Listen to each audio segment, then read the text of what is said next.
안녕하세요. 김민들레입니다. 이성복 작가의 무한화서 책 리뷰를 시작하도록 하겠습니다. 이 책은 시에 관한 책이면서도 시집 같은 책, 아끼면서 야금야금 읽고 있습니다. 이성복 작가는 서울대학교 불문과와 또 동대학원을 졸업을 하셨고요. 또 문학과 지성을 통해서 등단하신 분이시네요. 계명대 불문과와 문해창작을 강의하고 계십니다. 제가 시집 필사 출간 모임을 운영하다 보니까 더 마음이 와닿고 더 잘 쓰고 싶은 욕심이 있어서 또 눈과 귀와 오감을 열고 읽고 있는 책입니다.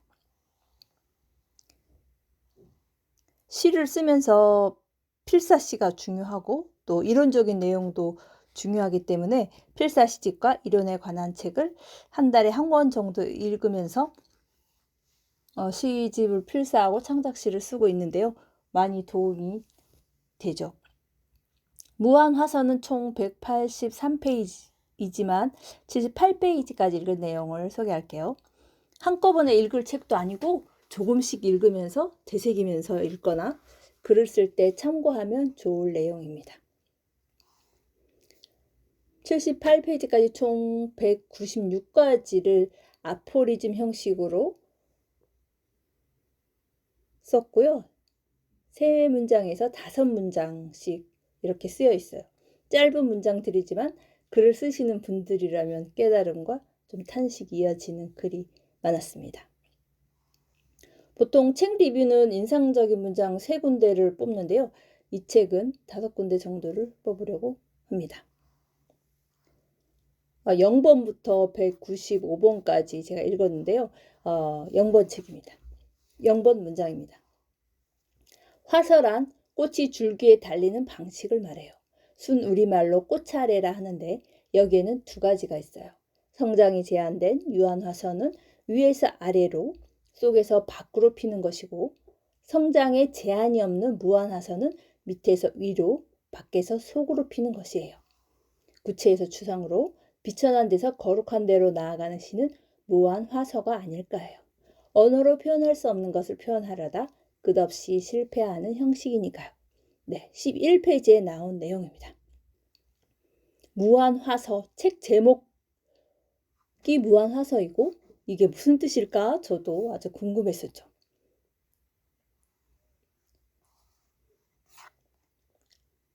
0번의 글에서부터 멈췄거든요. 이 새로운 무한화서라는 어휘를 알게 되었고요. 거기다가 시가 무한화서처럼 성장에 제한이 없다는 글은 다른 나라를 여행했을 때 와, 이런 세상도 있네 했던 그 경이로움을 느꼈던 것처럼 시의 세상도 넓구나 하고 감탄과 함께 저의 그 좁았던 시야에서 광활한 초원과 우주를 보는 그런 느낌의 문장이었습니다. 제 블로그에는 무한화서, 유한화서 그림으로 좀 표현해 봤거든요. 무한화서는 줄기에서부터 꽃이 차근차근 밖으로 피어나는 걸 무한화서라고 하죠. 유한화서는 꽃이 줄기가 있으면 줄기 끝에서부터 꽃이 피기 때문에 결국은 이제 다른 줄기하고 맞닿게 돼서 꽃이 피는데 한계가 있겠죠. 꽃 피는 순서와 모양도 꽃마다 제가 다 다르더라고요. 그래서 제가 이제 화서에 대한 부분도 검색을 해서 쭉 찾아봤더니 아주 다양하게 꽃 피는 모양 방식에 따라 붙여지는 이름도 다 다르더군요. 여기서 언어로 표현할 수 없는 것을 표현하려다가 끝없이 실패하는 형식이라고 했는데요. 이 말에 좀 위로가 되기도 했습니다. 표현하고 성공하는 게 아니라 우리는 실패하면서 과정을 통해서 나아간다는 의미니까요. 13페이지 내용입니다. 체험이 풍부해야 좋은 시를 쓸 수 있다는 생각은 착각이에요. 그건 시가 쓰는 사람 내부에 있다는 오해에서 나온 거예요. 그렇다고 시가 대상에 있는 것도 아니에요. 대나무의 본질을 알려다가 마음병만 얻었다는 경물 치지의 일화도 있잖아요. 결국 시는 언어에 있는 게 아닐까요? 현실에 온갖 오물들이 다 묻어있는 언어는 그 때문에 축복받았다 할 수 있어요. 시인과 대상은 언어가 시라는 날개를 얻기까지 거치는 숙주인지도 몰라요. 저도 체험이 많으면 좋은 시를 쓸 수 있다고 생각했거든요. 완전 부정하진 않아요. 그러나 전부가 아니라는 거죠. 내부도 외부도 아닌 언어에 있다는 뜻이겠죠. 언어를 만나서 시가 날개를 얻는 것이라고 하는군요. 그러니까 다양한 언어 표현을 읽고 듣고 쓰고 경험해 보는 게 좋을 것이라는 생각이 들죠. 체험과 외부 대상과 시인과 언어가 만났을 때 시를 만나게 된다는 뜻이죠. 여기에서 시인, 대상, 언어 이 세 단어가 가장 크게 와닿았습니다. 22페이지 내용입니다. 시의 첫 구절은 작살총의 방아쇠 구실을 해요. 다음 구절은 저절로 따라 나오게 돼 있어요. 말은 내가 하는 게 아니라 말이 하는 소리를 내가 듣는 거예요. 말은 짐승들처럼 입과 꼬리를 가지고 있어요. 그래서 앞문장을 뒷문장에 물고 따라올 수 있는 거지요. 네, 아주 공감하는 내용입니다. 시 강좌를 제가 수강을 많이 하는데요. 수강하다 보면 첫 구절을 담담하게 생각나는 대로 툭 던지라고 이야기하거든요. 잘 써야지 하는 생각보다 그저 떠오른 느낌을 던지고 쓰다 보면 다음 말들이 이어진다고요. 이 말대로 했더니 첫 문장에 대한 부담이 훨씬 줄었거든요. 여기에서 이성복 작가 말처럼 첫 구절이 방아쇠 역할을 하는 거죠. 저절로 따라오기도 하고 한참 머뭇거리기도 하고 나중에 뒤따라오기도 했어요. 첫 문장을 쓰기 힘들다는 분이 상당히 많으시거든요. 잘 쓰려고 하다 보면 더 못 쓰게 되는 것 같아요. 어떻게 시작해야 할지 모르겠다는 분들이 간혹 있는데요. 툭 던지고 그냥 써보는 거예요. 어떤 때는 줄줄이 써내려갈 때도 있고 고치고 쓰고 고치고 반복할 때도 있죠. 하지만 처음 문장을 너무 부담스럽게 생각하지 않고 툭 던지면 그 문장이 그 낱말이 방아쇠 역할을 해서 뒤에 문장을 따라오게 한다. 이 부분은 저도 많이 경험을 해봤고 다른 분들에도 꼭 알려주고 싶은 내용입니다.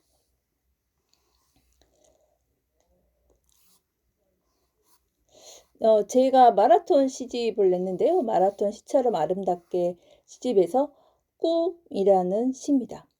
제가 어떻게 10km를 달려요? 5km만 달려도 성공이에요. 제가 어떻게 하프를 달려요?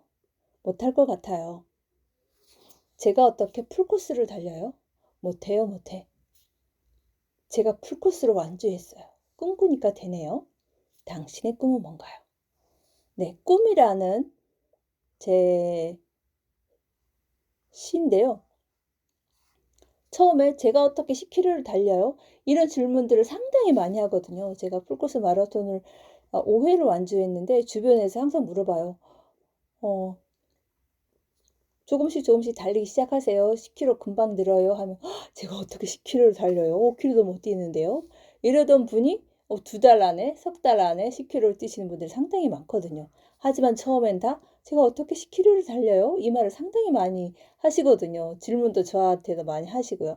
그래서 툭 첫 문장을 이렇게 내뱉었더니 뒤에 줄줄이 좀 따라왔고요. 또 결국은 제일 마지막 행에 당신의 꿈은 뭔가요? 하고 이렇게 좀 제안을 해드리고 싶었습니다. 잘 쓰려고 하기보다는 그냥 생각나는 대로 습작한다고 생각하고 써내려가는 게 중요하다고 저는 생각하거든요. 머뭇거리다가 더 좋은 말이 생각날 때까지 기다리다가 몇 년째 쓰지 못하는 분들도 많이 계십니다. 네, 무한하서 25페이지입니다. 42번. 입말에 가깝게 쓰세요. 그래야 자연스럽고 리듬과 어조가 살아나요. 첫 구절만 봐도 머리로 썼는지 입으로 썼는지 알 수 있어요. 입술로 중얼거리고 혀로 더듬거려 보세요. 내용은 하나도 안 중요해요. 아니 그렇게 해야 내용도 살아나게 돼요.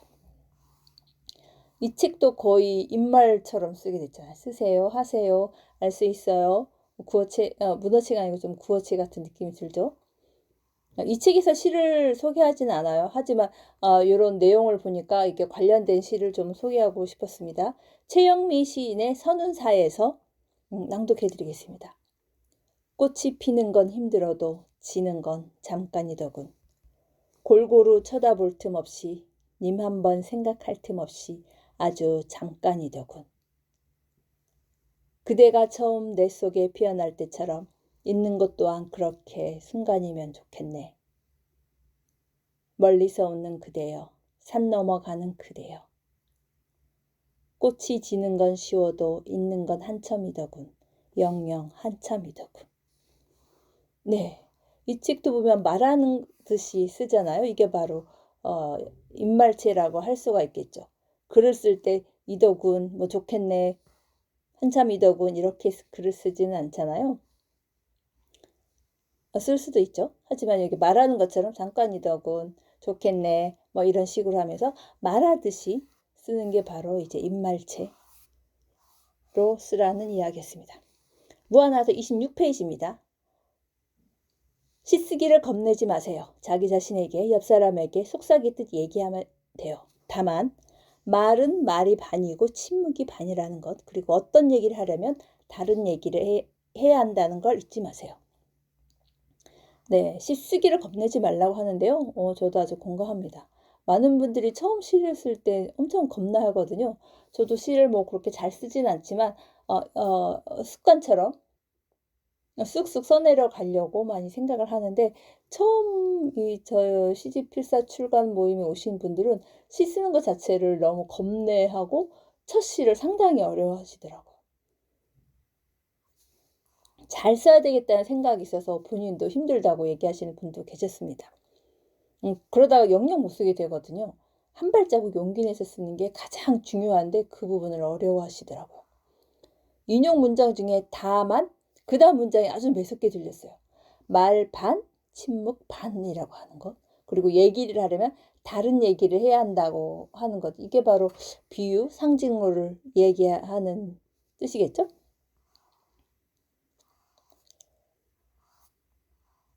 제가 이 책을 또 간단하게 줄거리를 요약을 해보자면, 무한하설을 제가 반 정도 읽고 나서 여기까지 책 리뷰를 하는데요. 시집 필사 출간 모임을 하다 보니까 한 문장 한 문장이 쏙쏙 박히는 것 같아요. 그렇다고 다 이해되지는 않아요. 몇 번이나 읽고 다시 읽고 해야 될 책이라고 생각해서 천천히 필사하면서 읽고 있습니다. 시를 좋아하고 시를 쓰고 싶은 분이라면 필독서가 아닐까 해요. 2025년 1월 2일 시필사 출간 모임 11기 시작합니다. 원하시는 분은 댓글을 남겨주시면 초대를 할게요. 물론 유료 수강입니다. 이상입니다. 감사합니다.